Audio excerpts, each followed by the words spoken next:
When I first got here to rural Mexico, I had no garden, no system, nothing growing.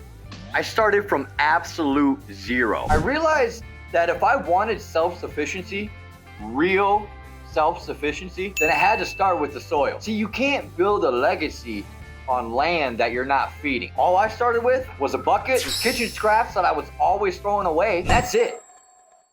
That was the beginning. Now, if you're watching this video and you're thinking to yourself, I don't have any space. I don't have any land. How can I make my own soil? Look, I hear you.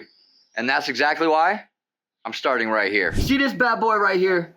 This changed everything. And honestly, you can even do this in a 5-gallon bucket. And then get you some kitchen scraps. Coffee grounds, veggie peels, eggshells, and just a little bit of patience.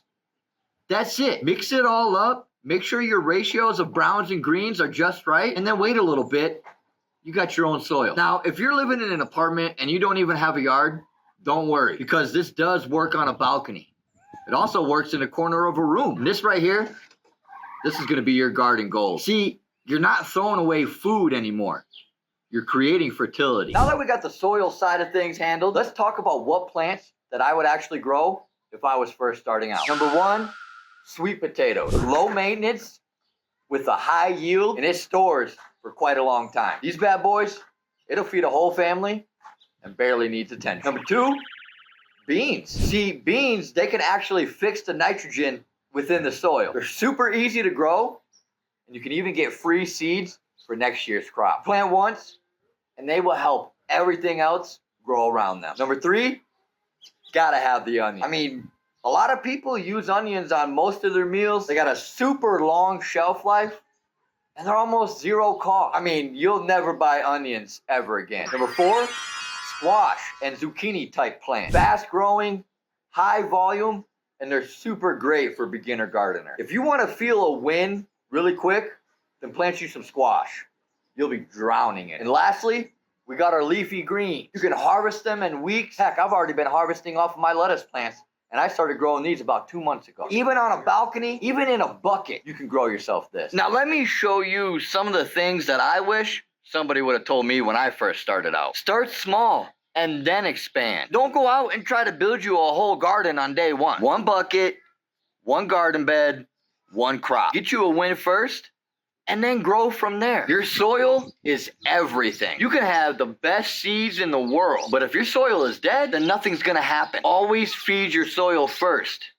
And that right there is exactly why the compost system matters. Water consistently, not constantly. If airflow is everything for the compost, consistency is everything in the garden. A little bit of water every day, it's gonna beat a flood once a week. And lastly, stop overthinking your setup. I hear people all the time, I'm still doing some research and figuring out what I want to grow or how to grow. Stop it. Get some help. Grab a bucket, get you some seeds, and give it a little go, because you never know what might happen. All right, real quick before we bounce out of here, I think we need to go check on the girls. Been hearing a lot of commotion. We did have a hen who I actually don't see outside, so we need to go look inside. But we had a hen who, same hen actually from last time that was broody, went broody again. If you guys are new to chickens, they like to go broody, or hens, I should say, like to go broody. And yeah, you can't see, she's under there. Let me give you a better look. Yeah, so she's sitting here. I don't know if she's still broody. I mean, she's not really puffing up and pecking at me, so hopefully she's just doing her thing. She's been getting bullied. I let her out this morning of the cage. I had her in this dog crate. So if you're curious on broody hens and all that stuff, what broody is, we actually got a video back on a channel about that. I'll put a link up here. I don't want to go into too much detail, but I just need to check on them right now, make sure they're good. But if you can see, I don't know if you can see her. See if I can get her over here. This one right here that's coming up, that one. This one right here has been just being a crazy bully. I let the white one that we just saw out of the crate this morning to see how she is. She's been in there for probably a week. I'm like a solid 7 days inside of the dog crate, just food and water. Basically, in my case, I don't want broody hens. I don't even have a rooster. Eggs are never gonna hatch. I'm not trying to hatch eggs and raise chicks right now, baby chicks. Maybe down the road we'll do that. I'm just strictly for eggs right now. This one right here, she's barely even laying as it is, and she's being a crazy bully. So we might have to actually get rid of her, put her in the freezer, and replace her with another hen. I'm gonna give her a couple more days to see if she keeps acting a fool and doesn't lay within the next week. We're probably, I mean, all the girls are laying. They're all laying. But she right here, every time she lays, they're always soft and cracked. And they're all on the same diet. They all get the same thing to eat: calcium, layer feed, grit, all that good stuff, right? They get everything that they need. And this one right here, and the white one that's inside, they lay perfect. Great eggs from them. But her, crappy laying, and she's a bully. So she's probably gonna have to go in the freezer if she doesn't calm down in about a week. But I mean, other than that, I mean, they look like they're doing good.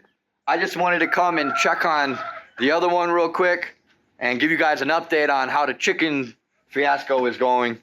We might have to get rid of one and replace, because the one that's in there is actually my best layer. She will lay back to back. She will lay one day and one day and then take a day off. So she lays twice back to back. So I don't want her getting messed up, but she wants to be a mom. So I'm thinking possibly maybe get a rooster just for her, but also I only got 3 chickens. I'm only allowed to have 3 chickens. If you're new to the channel, I'm renting. I don't own this. Landlord was nice enough to let me have chickens to get some eggs.